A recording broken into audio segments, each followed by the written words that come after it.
Alors les objectifs du CN STEAMCO, ça va être d'évaluer les bénéfices largement, thérapeutiques, préventifs, socio-économiques, et les intégrer dans les pratiques quotidiennes, de favoriser tout ce qui est innovation et développement de systèmes informatisés et de rappel de tâches, et cela en partenariat avec les laboratoires académiques et les entreprises. Une activité de réseau sera très importante, de mettre en réseau les institutions, les professionnels du handicap, pour permettre l'accès des interventions cognitives à l'ensemble du public et avec une bonne appropriation. Et puis ceci dans un réseau d'expertise. Et enfin, les aspects de diffusion plan national et international sont tout à fait importants. Alors, quelques mots des actions en cours. Eh bien, nous avons déjà un comité scientifique. Une des premières actions de l'équipe opérationnelle a été de l'état de l'art, avec en l'occurrence la constitution de fiches pratiques d'ICOG. Vous avez des exemples de fiches dans la petite pochette que vous aviez à l'entrée. Il y a actuellement une vingtaine de fiches et l'idée est de finaliser ces fiches.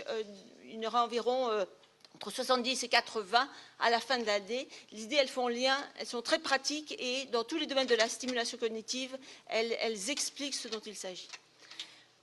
Nous avons l'intention aussi, nous débutons une base de données inter-CEN sur les aides techniques. La veille technologique est bien avancée, avec l'idée de faire d'une part donc une veille sur ces aides technologiques liées aux interventions cognitives pour le grand public et les professionnels, avec une partie mensuelle et puis une partie pour les membres, en fait au fil de l'eau, qui sera hebdomadaire.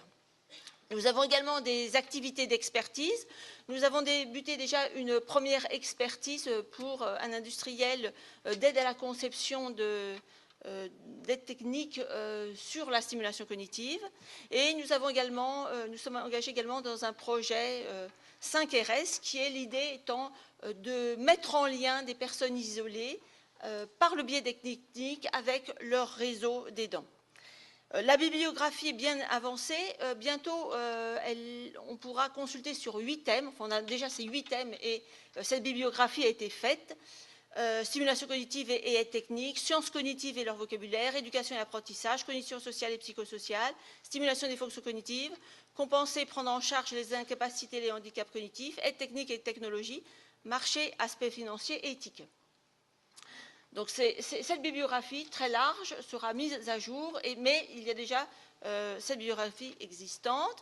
L'aspect est très important et bien sûr tout ce qui concerne la labellisation. Et comme projet préparatoire à la labellisation, le projet AssistCog, qui est un projet qui dérive de la loi de 2005 sur l'égalité des chances pour l'accessibilité pour les technologies, et l'idée sera de répondre en fait aux demandes en particulier par exemple d'EHPAD, de maisons de retraite, avec intervention et mise à disposition d'une boîte à outils, avec 2 niveaux en fait, des recommandations par rapport à l'accessibilité en cas de handicap cognitif, et puis dans un second temps, accessibilité pour les personnes âgées en perte d'autonomie, donc plus générale, et bien sûr cette deuxième partie ne sera faite qu'avec les autres CEN. Pour finir, sur la communication, le site internet censtimco.org est en activité. La newsletter, la première newsletter, vous l'avez avec votre pochette.